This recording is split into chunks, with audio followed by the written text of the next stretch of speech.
नमस्कार, मैं डॉक्टर मानक जैन, सह आचार्य इतिहास विभाग, एसपीसी राजकीय महाविद्यालय अजमेर। आज हम ये पाठ प्रथम के द्वितीय प्रश्न पत्र भारत का इतिहास का अध्ययन कर रहे हैं और इसमें हम देखेंगे कि मौर्यकालीन प्रशासनिक व्यवस्था कैसी थी। मौर्य साम्राज्य भारत के विशालतम साम्राज्य था और पहली बार एक नए प्रकार की शासन व्यवस्था अर्थात केंद्रीयभूत शासन व्यवस्था की स्थापना की। कौटिल्य के अर्थशास्त्र और अशोक के अभिलेखों से पता चलता है कि राजा का आदर्श कल्याणकारी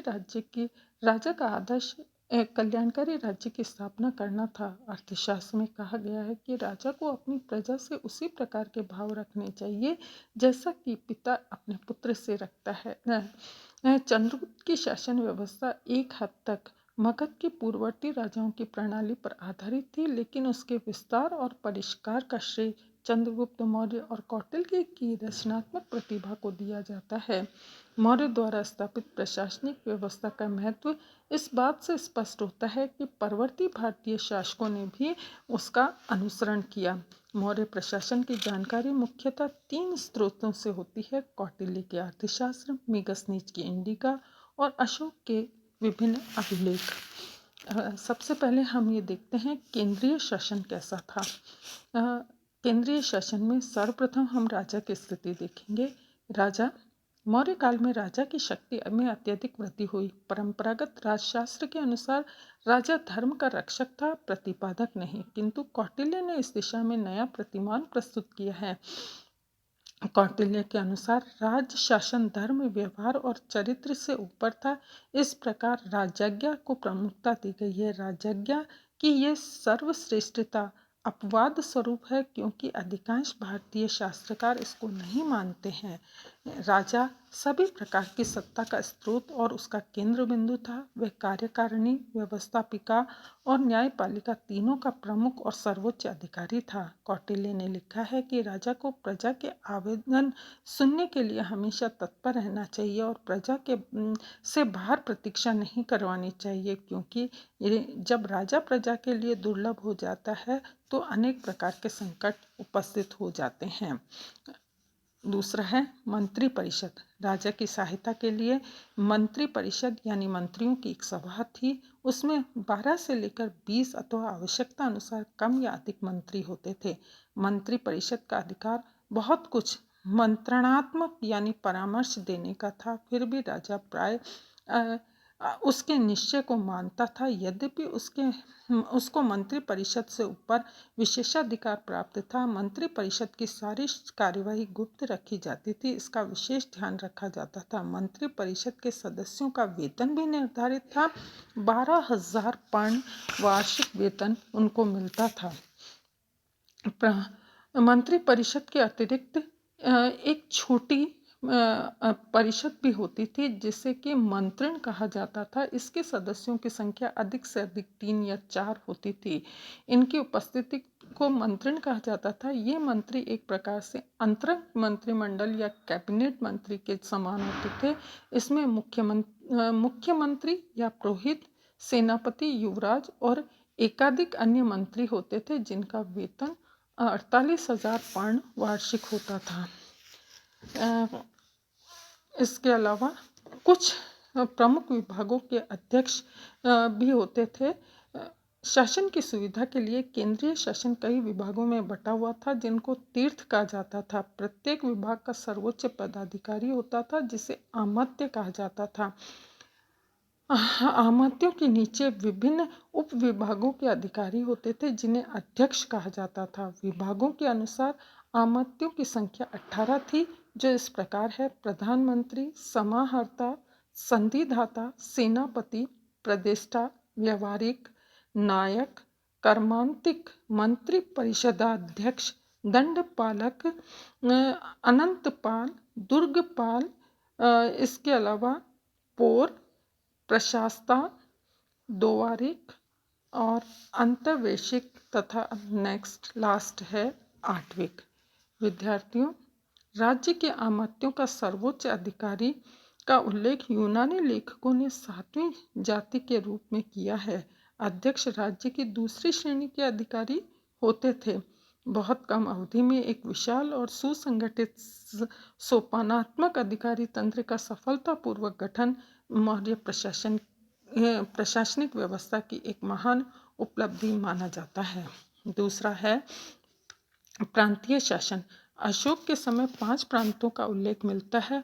उत्तरापद जिसकी राजधानी तक्षशिला थी, अवंतिका राष्ट्र जिसकी राजधानी उज्जैनी थी, कलिंग जिसकी राजधानी तोसली थी, दक्षिणापद जिसकी राजधानी स्वर्णगिरी थी और मध्य प्रदेश जिसकी राजधानी पाटलिपुत्र थी। मध्य प्रदेश पर स्वयं सम्राट का शासन था तथा अन्य प्रांतों पर प्राय राजवंश के राजकुमार ही राज्यपाल या प्रांतीय शासक के रूप में नियुक्त थे। अन्य सुयोग्य व्यक्तियों को भी राज्यपाल बनाया जा सकता था, जैसा कि चंद्रगुप्त मौर्य ने वैश्य पुष्यगुप्त को सौराष्ट्र प्रांत का राज्यपाल बनाया और अशोक के समय में यवन राज दुशास्प को इसी राज्य का राज्यपाल बनाया था। अर्थशास्त्र के अनुसार राज्यपाल को 12,000 पर्ण वेतन मिलता था। प्रांतों के राज्यपाल की सहायता के लिए वैसा ही अधिकारी तंत्र था जैसा कि केंद्रीय शासन में विद्यमान था। तीसरी कड़ी है शासन की स्थानीय प्रशासन। स्थानीय प्रशासन में हम 2 भागों में अध्ययन करेंगे, ग्राम प्रशासन और नगर प्रशासन। ग्राम प्रशासन की सबसे छोटी इकाई थी। मौर्यों के केंद्रीकृत साम्राज्य में ग्राम साम्राज्य का महत्व था। गांव का शासन ग्राम सभा के द्वारा किया जाता था। ग्राम सभा का प्रमुख ग्रामीण कहलाता था, ग्रामिक कहलाता था। अर्थशास्त्र में वैतनिक पदाधिकारियों में ग्रामिक का नाम नहीं है। यह राजकीय कर्मचारी नहीं था बल्कि जनता द्वारा निर्वाचित नेता था। ग्राम सभा को काफ़ी अधिकार मिले हुए थे। अर्थशास्त्र में ग्राम वधों का उल्लेख भी कई बार किया गया है। वे अवश्य ही गांव के छोटे छोटे झगड़ों को निपटाने और राज्य के कर्मचारियों को सहायता देने का कार्य भी करते होंगे। 10 ग्रामों को प्रबंध करने के लिए एक गोप होता था और कई गोपों से मिलकर एक स्थानिक होता था। दूसरा है नगर प्रशासन। मेगस्थनीज के पाटलिपुत्र की प्रशासनिक व्यवस्था का विस्तार से वर्णन किया है। ऐसा माना जाता है कि साधारणतः इसी प्रकार का नगर प्रशासन दूसरे नगरों में भी रहा होगा। मेगस्थनीज के अनुसार पाटलिपुत्र का शासन करने के लिए 30 सदस्यों की एक नगर सभा थी। आधुनिक म्यूनिसिपल कॉरपोरेशन की जैसे ये सभा थी और इसको विभिन्न कार्य करने के लिए 6 समितियां बनाई गई थी। शिल्पकला समिति, दूसरा है विदेशी यात्री समिति, तीसरा है जनगणना समिति, चौथा है वाणिज्यिक समिति, पांचवा है उद्योग समिति और छठा है कर समिति। इसके अलावा मौर्य प्रशासन में न्याय व्यवस्था का भी बहुत महत्वपूर्ण स्थान है। राजा न्याय का प्रमुख और सर्वोच्च न्यायाधीश होता था और गंभीर अपराधों वाले सभी प्रकरणों का निर्णय उसी के द्वारा किया जाता था। 2 प्रकार के न्यायालय थे, धर्मस्थीय न्यायालय जिसमें दीवानी मामलों की सुनवाई होती थी और कंठशोधन न्यायालय जिसमें आपराधिक यानी फौजदारी मामलों की सुनवाई होती थी। डॉक्टर रमाशंकर त्रिपाठी लिखते हैं कि इसमें संदेह नहीं कि दंड नीति कठोर थी, परंतु इसकी कठोरता ही अपराध के अवरोध में भी पर्याप्त सफल सिद्ध हुई। मेगस्थनीज ने मौर्यकालीन कानून व्यवस्था की खूब प्रशंसा की है। वह लिखता है कि अपराध बहुत कम होते थे, हत्याएं और चोरी तो प्राय अज्ञात थे। लोग शायद ही कभी अपने दरवाजों पर ताले लगाते थे। जीवन और संपत्ति की सुरक्षा का दायित्व भी राज्य पर ही था। नेक्स्ट है सैनिक व्यवस्था। मौर्य शासकों के पास विशाल और अनुशासित सुसंगठित सेना थी। पिलनी ने लिखा है कि मौर्यों की सेना में 6 लाख पादती सैनिक, 30,000 अश्वारोही, 9,000 युद्ध में काम आने वाले हाथी, 1,000 रथ और इसके अतिरिक्त वाहन टुकड़ी और जहाजी बेड़ा भी शामिल था। सैनिकों के प्रशिक्षण और अभ्यास, उनके वेतन और कर्तव्यों और दायित्वों के लिए अर्थशास्त्र में व्यापक नियम निर्धारित किए गए थे। सैनिक प्रशासन 6 समितियों के हाथ में था जो इन विभागों की देखरेख करती थी। पादती सेना, अश्व सेना, हस्ती सेना, रथ सेना, नौसेना और सेना परिवहन और रसद। नौसेना, सेना परिवहन और रसद विभाग मौर्यों के अभिनव प्रयोग कहे जाते हैं। इसके अलावा हम ये देखते हैं कि राज्य में जन कल्याणकारी कार्य भी किए जाते थे। चंद्रगुप्त मौर्य और अशोक दोनों ने ही जन कल्याणकारी कार्यों में अधिक रुचि ली तथा एक प्रजा हितैषी राज्य के आदर्श को चरितार्थ करने का भी प्रयास किया। विभिन्न सामाजिक कल्याण योजनाओं की हमें जानकारी मिलती है। सड़कों, अस्पतालों, विश्राम गृहों, मंदिरों, शैक्षणिक संस्थाओं, नहरों, कूपों आदि के निर्माण के प्रयास भी अशोक और चंद्रगुप्त मौर्य के द्वारा किए गए थे। मेगस्थनीज और कौटिल्य दोनों से जानकारी मिलती है कि उस समय जनगणना का एक स्थायी विभाग था। जन्म और मृत्यु का पंजिका में पंजीकरण किया जाता था। संभवतः जन्म मृत्यु पंजीकरण का विश्व में ये पहला दृष्टांत हमें मिलता है। सभी महत्वपूर्ण स्थानों पर व्यक्तियों और पशुओं के लिए चिकित्सालय खोले गए थे। ऐसे अस्पतालों में कई रोगों के विशेषज्ञ, वैद्य और चिकित्सक नियुक्त थे। चिकित्सकों के 3 प्रमुख विभाग थे: सामान्य चिकित्सक, विष चिकित्सक और प्रसूति चिकित्सक। औषधियों के उत्पादन और निर्माण के लिए सरकार प्रबंध करती थी। नगरों की स्वच्छता और भोजन शुद्धि के लिए भी निरीक्षक रखे गए थे। आकस्मिक संकटों जैसे रोग, महामारी, अग्नि, अकाल, बाढ़ आदि की रक्षा के लिए भी सरकार की ओर से प्रबंध था। अग्निकांड को रोकने के लिए नगरों में शासन की ओर से यंत्र और उपकरण आदि की व्यवस्था की गई थी।